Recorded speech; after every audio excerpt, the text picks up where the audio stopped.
This is Lauren Anderson, CEO of YBM and contributor to Financial Juneteenth. And today I have the privilege to speak with Bart Cooper, aka Maxwell Dickson, who is a famed artist out of Los Angeles, California. Bart, welcome. Hello, hello, hello. How's everybody? So, what we'd like to know and learn from you today is basically give us an introduction. Who are you and what do you do? Well, I'm pretty much a visual artist, and I've been doing this for a long time now. So, just started this brand, Maxwell Dickson. It's been in business for 6 years now, and pretty much it's selling art.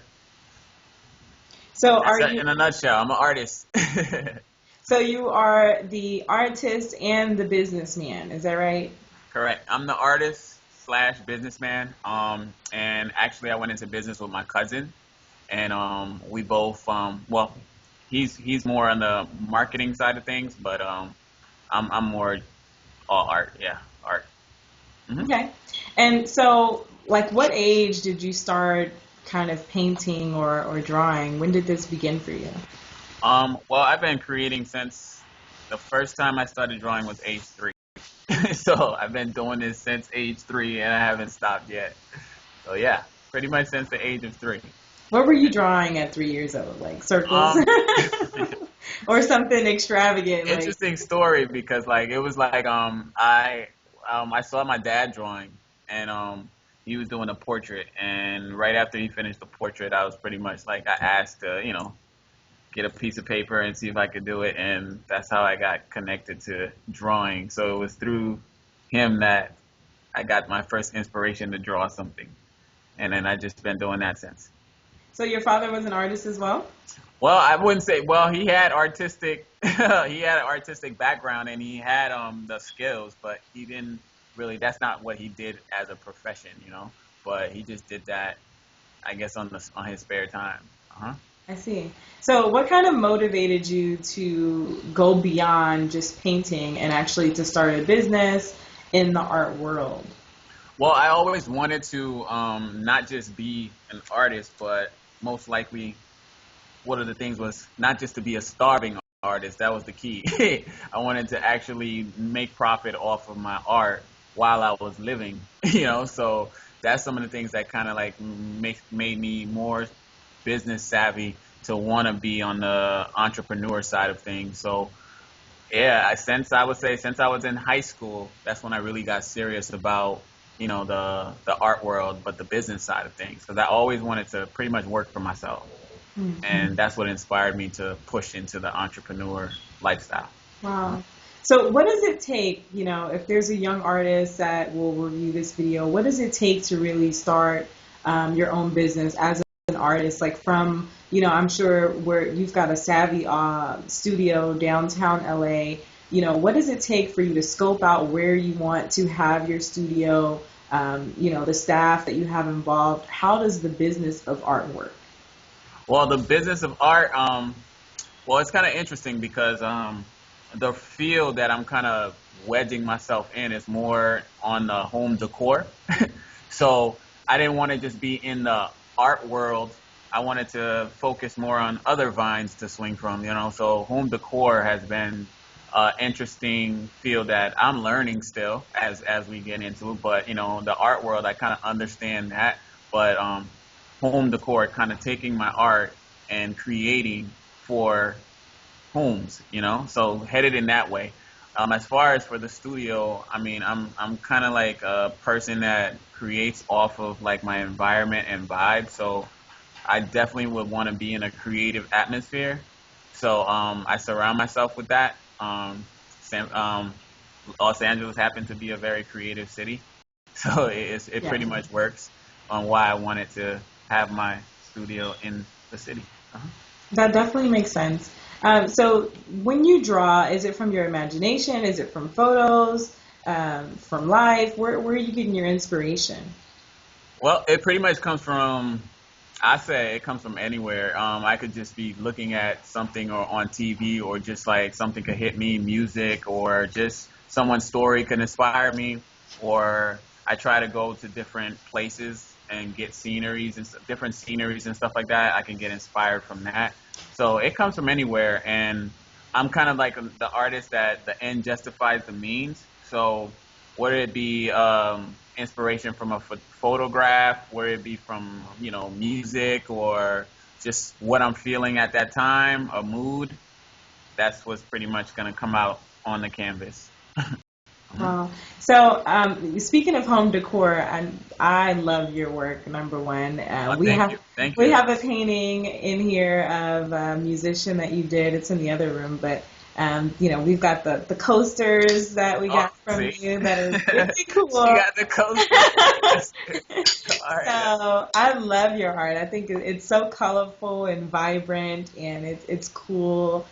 So we definitely love your work, and I'm sure that when other people discover you, outside of LA and other places, they'll love it as well. mhm. Tell me about some of the clientele that you've had. Like, who are the biggest people that you've been able to present your work to so far? Well, one of the biggest, I would say, I mean, I've had a couple of people, but then there's certain people that really move me, you know what I mean, to want to present my work to them, or they inspire me as well. And actually, one of the biggest person that I got to meet this year was Floyd Mayweather.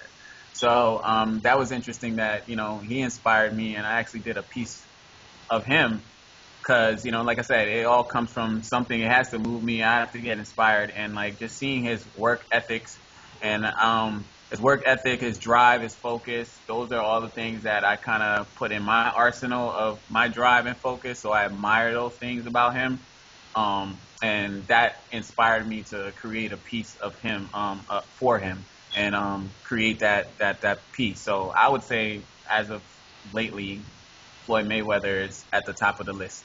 Wow, I think I saw that on your Instagram when you presented it to him. That was a pretty cool picture. Uh-huh. Very vibrant colors in that one as well. So tell me about, in regard to the business, like how did you start? Did you have your own capital? Did you get investors? How is art funded? Well, it was pretty much what we did was, well, me and my cousin, we moved out to LA, and I was a graphic designer on the side too. So like I had clients at the time, and I was doing, graphic work and different contracts and stuff like that. So freelance and doing those things. So that was my first kind of field of business.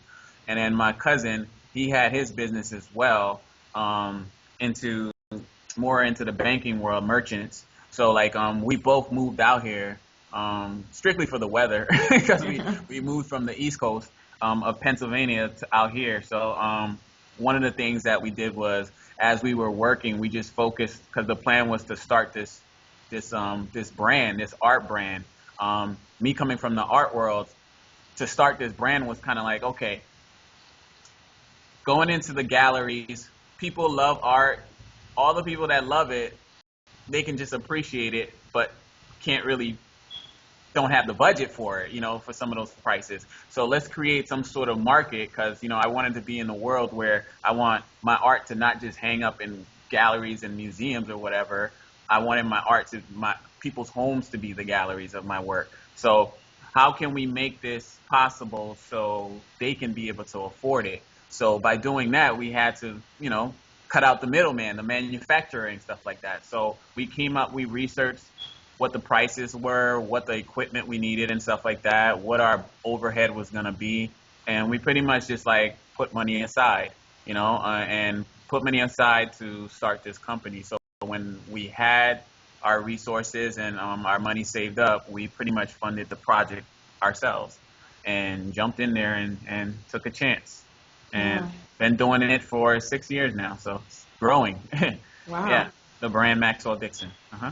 Well, definitely congratulations on your success so far. That's an amazing story, with you and your cousin partnering. You don't James find, Freeman. I forgot to say his name, but his name is James Freeman. shout out to James Freeman. Yeah. So you don't actually see a lot of partnerships, in the family as much Mhm. anymore. So that's pretty cool. So behind you are these pieces of your work as well. Yeah, they're actually, three pieces. One is actually I would like to move my screen, but I don't know if it could work. I could see um, a little. Yeah, that looks there's great. one, there's the Obama Wow. piece. That's nice. And then another one is it's a model that gave me like the James Dean vibe that inspired me. And then the other one is a rendition of John Basquiat, a piece that I did, like a remix type homage rendition of him of that piece. So they're kind of hanging in the back of me right now in this studio. Amazing work. So, um, what do you consider to be like your most favorite piece, or like what's your top selling piece so far? Oh wow, there's a couple. Well, there's a lot that sells pretty much every day. But as far as like my favorite piece, I don't really have one because I'm constantly creating. So I might fall in love with one particular piece for a day, a week or so, and then after a while, I cranked out something new, and then that became my favorite. So at the moment, I really don't have a favorite, but a lot of them speak to me, and I put my personal messages in them. So they all kind of mean something to me. Hmm. So, for the aspiring, artist or the aspiring entrepreneur in the art world, what kind of realistic information can you give them that are not, I would say, that are some things that you dislike about the art world? Are there any kind of quirky things that you can think of? Oh, there's tons. There's tons. I mean, I have a lot of like things that I probably would dislike about the art world. I mean, well, being a businessman and an artist is kind of like a struggle sometimes because it's the passion and then it's like the business of numbers and stuff like that. So you're constantly kind of warring with that as an artist. But as far as learning, I take business as a art form as well. So I'm constantly learning those things. I say I'm probably stronger in the art world, but on the business side, I'm still a student and learning in that, as well as I'm a student in the art world as well. But one of the main things is the politics of art is very interesting Mm. because the people that do sell your art, they're the ones that kind of, are giving you the vibe of you should be a starving artist, like you need them to make it, versus the artists, where a lot of artists are brainwashed to think that they need the people to make it. And the world that we're in right now, we're pretty much in a technology stage where you can do this thing yourself, and there's a way you can really promote and sell yourself now because of social media and stuff like that. So I wouldn't shy away from that. And what I would advice I would give some artists to learn is always be ready to expand. What if it's in the technology, if you're an oil painting artist, if you're a pastel artist, or just whichever your medium is, never be afraid to expand your medium, and learn other things and learn the technology side of things, especially the technology side of things, because a lot of artists I feel are afraid of change. As much as they're creative, they're afraid to change, to try new mediums and new areas and stuff like that. And they're very sensitive and protective of their work. But the age that we're in, don't be afraid to expand those things. Those are some of the things I can give as an advice. On the entrepreneur side, it's definitely a tough journey, but the number one thing you would probably have to have in there is passion. Passion is what you need. If you don't have passion, I wouldn't even advise you to even go the entrepreneur route because passion is what keeps you going and keeps you in this game. Because if it's not for money, you'll be doing it anyway. So that's what drives me. I love creating, and I'm an artist first, and that's my passion. So the entrepreneur side works easy because if I wasn't getting paid to do this, I would still be doing it anyway. So that gives me my drive. That answers some of it, long-winded. No, that definitely answers the question. I think that's great advice, for aspiring entrepreneurs and artists. Tell me, how can people find you? So give me your website. What kind of social media do you have? Okay, well, you can definitely the company's brands Instagram. Of course, let's go to the website first. www.maxwelldickson.com, and the Instagram is Maxwell underscore Dickson, and then you can find us on there. We're on Facebook as well, Maxwell Dickson. Just search that, and we'll pop up. Twitter, same thing, Maxwell Dickson, all those things. If you Google Maxwell Dickson, we'll pop up everywhere. So there's stuff that you can find us all over the web. Um, my personal Instagram is b_art and the number one. That's at Instagram. You can find me on there. Follow my journey and stuff like that, and stuff that I post. Um, yeah, that's pretty much where it is. And then if they're in LA, they can come in to. Oh yeah, if you're in LA, we're located downtown. Our studio's open 24/7. Well, not 24/7, but 9 to 5. 9 to 5, you can come downtown, Los Angeles, and we're located at 110 East 9th Street. And we're in the fashion district area of the building, and the studio's always open to people to walk in. You can check out the gallery, you can check out the artwork, and you can purchase and take some home. Mm-hmm. And what are the price points, from the very least expensive to the most expensive pieces that you have? Oh, great. The price points, we made it very affordable for someone. Anywhere from we have like a 16 by 20 size all the way up to a 40 by 60, and they can range from $88 to $500. And we ship all over the U.S. So, those things, like, you can order and we ship it right to your doorstep. So those price points are there. Now for the collectors, the ones that want that, exclusive or anything like that, there are some limited edition pieces on the website, and those go for like, higher end and stuff like that. So if you're interested in those, then, you can purchase those as well. But anything from, I have over 400 plus different artwork on the website. So something's going to speak to you when you get there, and something's going to give off that essence of putting it in your home, or where you can place it or see that thing, or your office, or just whatever your workspace is, to give you inspiration when you look at it. Awesome. Huh? So tell me, what's the most exciting thing about entrepreneurship to you so far?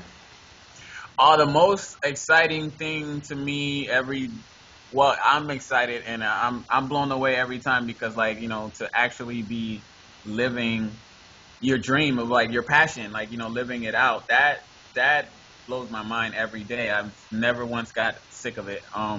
It's an interesting situation, to be able to work and live off of your talent, and have your talent pay your bills.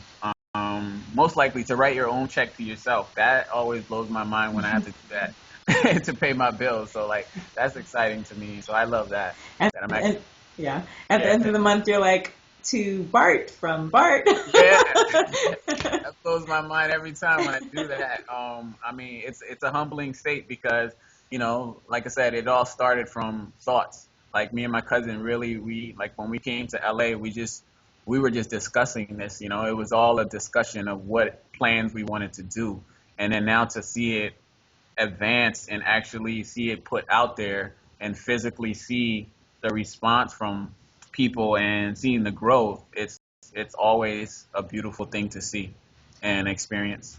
Well, that is certainly phenomenal. I love the story. I love the artwork.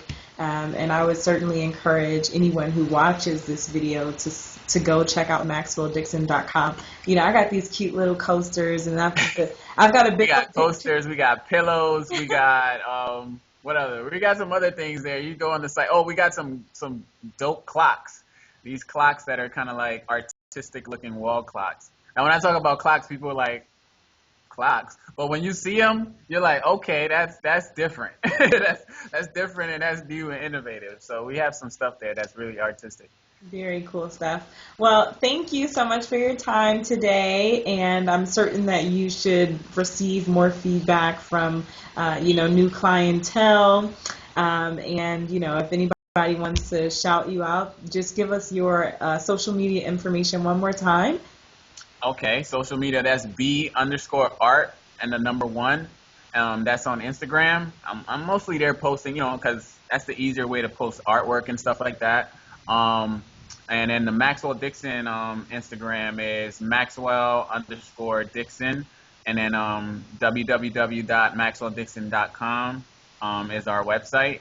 And you can see all the art there, and shop and purchase and stuff like that. And most likely you can just follow our different things. we give out a lot of I do like a lot of contests or giveaways sometimes every month. So it's good to follow us, where we give like these different discounts, or sometimes just give away a free piece to someone who we come up with these concepts and stuff like that.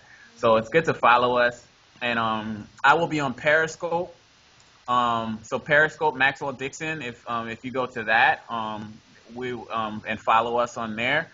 I'll be doing some like just little speakings and stuff like that sometimes, or just techniques on how I create some pieces and stuff, and then you can ask questions as well on that at times too. So follow us on Periscope, Maxwell Dickson. Very cool, very cool. Well, thank you so much, Bart. It has been a pleasure. Oh, thank you, and thank you for having me and asking these questions and interviewing me. Absolutely. And Our pleasure. thank you. Thank you.